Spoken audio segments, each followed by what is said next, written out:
السلام علیکم لیدونکو. موضوع ده مرغان. د ګرمې وینې لرونکي شمزۍ لرونکي دي. د ایویس کلاس جوړوي. ځانګړنه یې بڼکې لرل، بې غاښونو مښوکه لرونکي ژامې دي. د کلک پوښ یا صدف لرونکي هګۍ کوي. د لوړ میټابولیک نرخ لرونکي دي. زړه یې 4 جوفونه لري. سپک خو کلک سکلټ لري. مرغان په ټوله نړۍ کې ژوند کوي. کچه یې له 5 سانتي متره بې شیره خوړونکي تر 2.15 متره شترمرغ پورې وي. په اوس مهال کې ژوندي تقریبا 10,000 ډولونه لري. تر نیمایي زیات یې پاسیرین ډله یا د څه له پاسه کېناستونکي مرغان دي.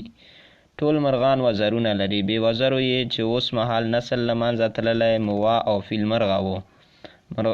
مرغان په خپلو وزرو الوتنه کوي، خو په ځینو مرغانو کې تکامل د الوتنې وړتیا له منځه وړي. په دې کې راټیټ، پینګوین او د ځینو ټاپوګانو ځایي مرغان شامل دي. د هاضمې سیستم او تنفسي جهاز یې له الوتنې سره تطابق کېدی، خو د اوبو چاپیریال د مرغانو جوړښت بیا لامبو سره تطابق کېدی.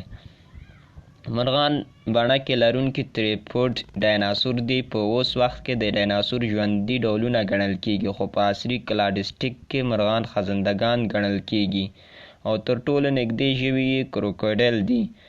مرغان له اویلان څخه رامنځته شوي، کوم چې 160 میلیونه کاله وړاندې په چین کې راڅرګند شوي. کوم مرغان چې ټولنیز چلند لري، خپله کې یو بل ته د خپلو کلتور انتقال کوي. ډیری مرغان په خپله کې د غږ او سیګنال له لارې خبرې اترې کوي. د مثل د تولید لپاره خپل کې همکار چلند لري. د خوړو لپاره په ښکار پسې تګ کوي. د سیل جوړونې چلند لري او که چیرې خطر احساس کړي نور مرغان خبروي. د ډیرو مرغانو ټولنیز چلند مونوګاموس دی، خو د جنسي اړیکې له مخې مونوګاموس نه دي. خو ځینې لکه باز د جنسي اړیکې له مخې هم مونوګاموس دی او د ټول ژوند له یوې جوړې سره تیروي.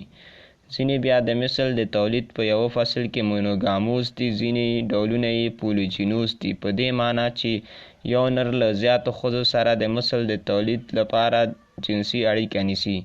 کم ډولونه یې پولیاندروس دي، په دې معنی چې یوه ښځه له څو نرانو سره جنسي اړیکه نیسي.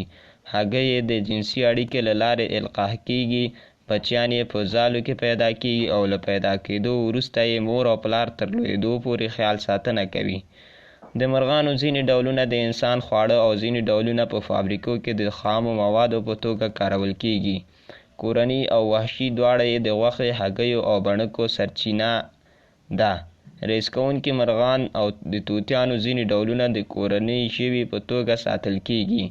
د ځینو مرغانو غایطه مواد د سرې په توګه کارېږي. له 18مې پېړۍ را په دېخوا د مرغانو تقریبا 130 ډولونه نسلونه د انساني فعالیت له امله له منځه تللي. په اوس مهال کې تقریبا د 1200 ډولونو نسلونه د ورکېدو له خطر سره مخ دي، خو ځینې ادارو یې د نسل ژغورنې هڅې پیل کړې دي.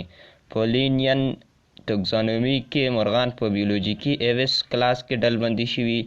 عصري فیلوجینیټیک ډلبندي د مرغانو کلاس ایویس د ډایناسور په تریپوډاکلیټ کې ځای لري. په درنښت